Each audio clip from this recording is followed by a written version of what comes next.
Hey everybody, it's Jason Blaha here, and I've had a few people ask me, it's even come up a few times in the Q&As recently, and I thought I would do a whole video on this topic, and that is the question of why do we see such a large ethnic disparity, particularly in the United States. That's where we really see this very, very prevalently regarding ethnicities in sports. And for example, why do we see so many African Americans who are so very successful both at the university level and the professional level in things like American football, basketball in particular? It's not so prevalent in a lot of other sports. And there's a lot of cultural reasons for that, and that's something that should immediately be highlighted for a lot of people. They realize that similar physical characteristics that make you good at those other two sports should make you decent at things like hockey and baseball also, yet you don't see that same ethnic disparity there. So there's something else clearly going on here. Now the question always becomes up, people always start in with this, at least online, the BBC genetics as they call it. Is it true that there is a genetic difference and a genetic disparity between African Americans and Caucasian Americans and other ethnic groups in terms of overall sports ability? And the answer is yes, but it has been overstated, meaning it's been dramatically exaggerated to the point of mythology, in large part due to the demographics that you see in the sports. Now, I've seen data produced over the years, and I'm sorry guys, I don't always have links to stuff that I saw 10 or 15 years ago, and people always ask and they don't realize that this is stuff I've been studying and researching for almost 20 years now. And I don't always have a readily available link to a modern study for everything, and I apologize if I don't. But people can do their own digging, but the data I've seen shows that for a balance of sports traits, like we would think of elite genetics for field sports, requires a host of combination of different traits, because a lot of Olympic sports require one trait, two genetic traits to be good at. When we're dealing with field sports, you need a variety, you need a diversity of abilities and a balance of abilities. What we would term the elite athlete genetics, when they've looked at it, seems to occur in about 1% of the population in most ethnic groups, but in African Americans it occurs at around 2%.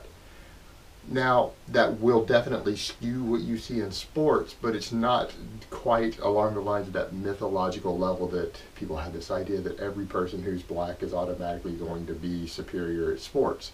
Well, that's a myth based upon demographics. But is the rate of those elite athletic genetics, if we want to term it that way, is it higher in them? Oh, absolutely, absolutely. It's double. Double is really big. It's 2%, not 1%. But that's still only 1 in 50 African Americans who are just genetically gifted and predisposed towards sports. That's still relatively rare.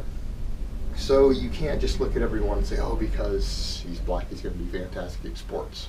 So the question has always risen of why do you see that trait? Well, it's quite clear why you have that trait, and that's if you just look at the history of the U.S. with the slavery and everything that went on there. As far as the selective breeding goes, it's not actually true. There's myths on that. The overwhelming majority of African Americans were not subjected to a selective breeding program. That was very small scale. It was not nationwide. When you read the history books, it's another thing that's been over exaggerated. But the conditions themselves were very harsh. The conditions on the trip across, like the weakest 50%, because of the horrific conditions on the boats when they came across, were reported to have died. So that alone, that's going to shift your demographic for this population right there, just surviving the boat trips across and half dying. That's going to put selective pressure on a gene pool. And then the overall situation there of just there was a tendency sometimes for the stronger males and the more athletic males to be allowed to produce the most children. But that wasn't across the board. That wasn't something that happened through the entire South on every plantation. That was something that happened here and there. There was just a tendency toward it. It wasn't the rule or anything that was strictly done. So those two factors together probably is what gives you that double demographic. It is going to shift it a bit. But it's not to the degree that mythology has taken it to. So if that's the case, why then do we see the disparity that we see in those two sports at least? Because again, it doesn't occur in all the other sports. Well, I think there's another factor here that we're missing.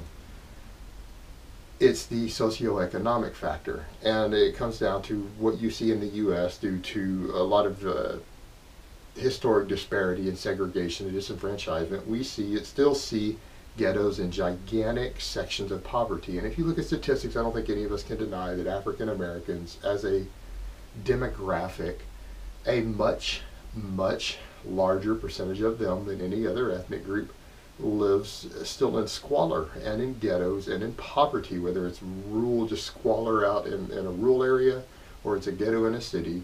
It is very disproportionate.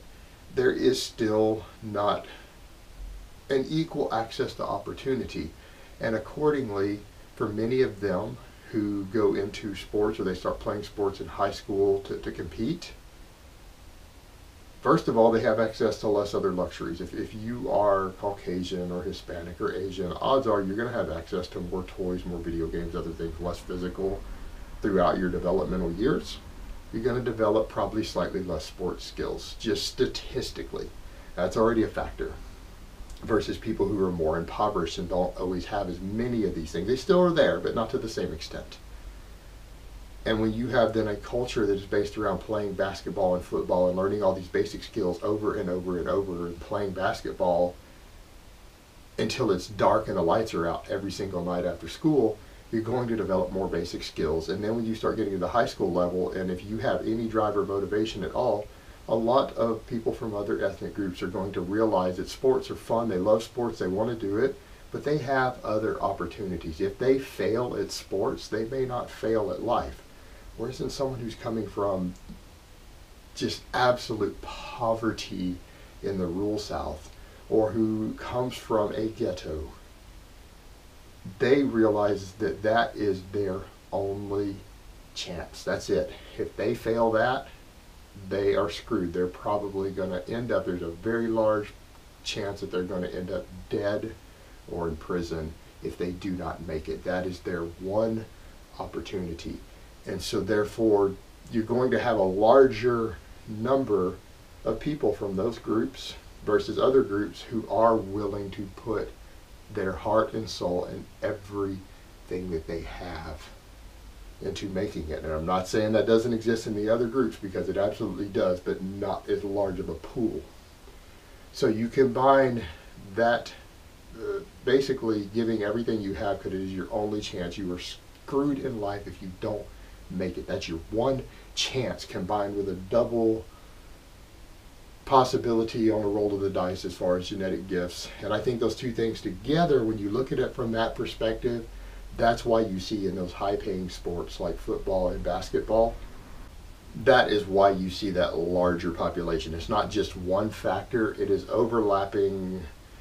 You've got a genetic component, and then you have a socioeconomic and drive component. Combined together is what gives you that disparity that you see. So hopefully that explains a lot of that, and that makes sense. Now the other side caveat is, some people ask as far as bodybuilding. Well, nobody in the science world cares about bodybuilding. It's boring. It's a niche community that 99% of the population couldn't care about. Complete niche. So they don't care. They don't waste a lot of money studying it for obvious reasons. There's no money in bodybuilding. There's no mainstream following. Nobody cares. The only bit of data you've got there has found that African American men, compared to other demographics, have more intramuscular fat in their arms. Well, what does that mean? If you have a little more fat and triglyceride stores in the muscle tissue in your arms are going to look a little bigger and fuller. That's it. So as far as anything we found for with bodybuilding purposes and aesthetic purposes, we have found that one trait, which does seem to be very, very prevalent and markedly different.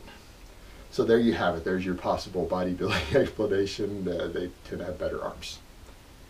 At least visually, not necessarily performance-wise, but from a visual aesthetic component. All right, guys, but that's really all I have to say on that today. I hope it has been informative, and I will talk to you guys next time. But let me give you guys a bicep shot before I go. Oh, Mount Vesuvius.